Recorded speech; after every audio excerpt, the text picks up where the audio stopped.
آپ نے کبھی واشنگ مشین میں کپڑے دھلتے ہوئے دیکھے ہیں؟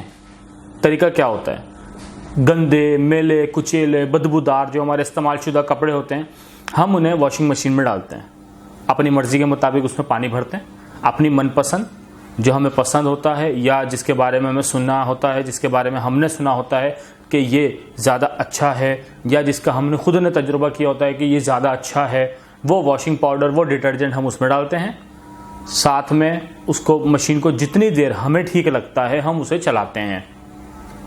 کچھ اہم معاملات اپنی مرضی کے تحت کرتے ہیں اور اس کے ساتھ ہی کچھ گائیڈنس، کچھ رہنمائی، کچھ انسٹرکشنز کمپنی والوں نے دی ہوئی ہوتی ہے، جنہوں نے واشنگ مشین بنائی ہوتی ہے۔ ان کے مطابق کچھ ایک فکسڈ چیزیں ہوتی ہیں کہ اس واشنگ مشین کو اتنی دیر استعمال کرنا ہے، اس طریقے سے استعمال کرنا ہے، پانی اتنا استعمال کرنا ہے، اس کے لیے ایک مرتبہ میں اتنے جوڑے دھونے ہیں، اتنا اس میں ڈٹرجنٹ آپ نے استعمال کرنا ہے۔ کچھ اسی طریقے کا معاملہ ہمارے دماغ کے ساتھ ہے۔ ہم باتوں کو لیتے ہیں سننے کے ذریعے، دیکھنے کے ذریعے، اپنے محسوسات، سینسز کے ذریعے۔ اب وہ باتیں کیسی بھی ہوں، وہ میلی ہوں، وہ کچیلی ہوں، وہ جیسی بھی باتیں ہوں، ہم انہیں دیکھتے ہیں، غلط باتیں ہوں ہم انہیں سنتے ہیں، غلط معاملات، غلط حرکات ہوں ہم انہیں دیکھ رہے ہوتے ہیں۔ پھر ہمیں جب وہ باتیں اکٹھی دماغ میں ہو جاتی ہیں تو اندر ہمارا مائنڈ ان باتوں کو ری پروسیس کر رہا ہوتا ہے۔ اس ری پروسیسنگ کے دوران اس مشین کو ہم اپنی مرضی کے مطابق چلاتے ہیں، ہمیں کتنی دیر چلانی ہے۔ پھر اس میں ہم اپنے خیالات ڈٹرجنٹ کے طور پر استعمال کرتے ہیں۔ آیا کہ وہ خیالات، اب یہ آپ کے ہاتھ میں ہے، صرف اور صرف آپ کے ہاتھ میں، آیا کہ وہ خیالات جو آپ اپنی طرف سے ان باتوں پر، ان عمل پر، ان حرکات پر ڈال رہے ہو، وہ خیالات ان باتوں کو صاف کریں گے، پاکیزہ کریں گے، یا اور زیادہ میلی کچیلی کر کے آؤٹ پٹ کے طور پہ آپ کے سامنے رکھیں گے۔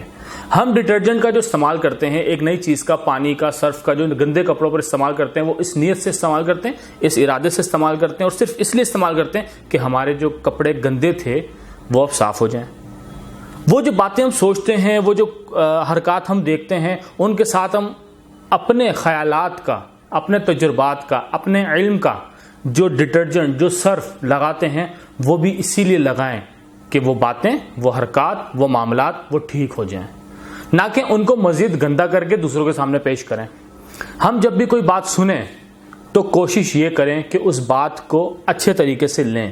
یہ مشین اللہ نے آپ کے کنٹرول میں دے دی ہے، جیسے وہ واشنگ مشین کمپنی والوں نے آپ کے کنٹرول میں دے دی ہے۔ آپ اس کو جتنی دیر استعمال کریں گے آپ کے ہاتھ میں۔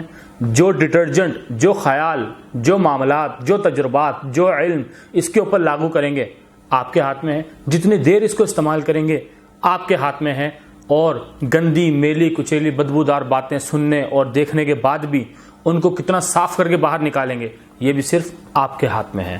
اللہ نے انسان کو با اختیار بنایا ہے، اللہ تعالیٰ نے انسان کو اختیارات دیے ہیں، ان اختیارات کا اچھا استعمال کر لیں، غلط استعمال کر لیں، زندگی کو پرسکون بنا لیں، بدسکون بنا لیں، صرف آپ کے ہاتھ میں ہے۔ شکریہ۔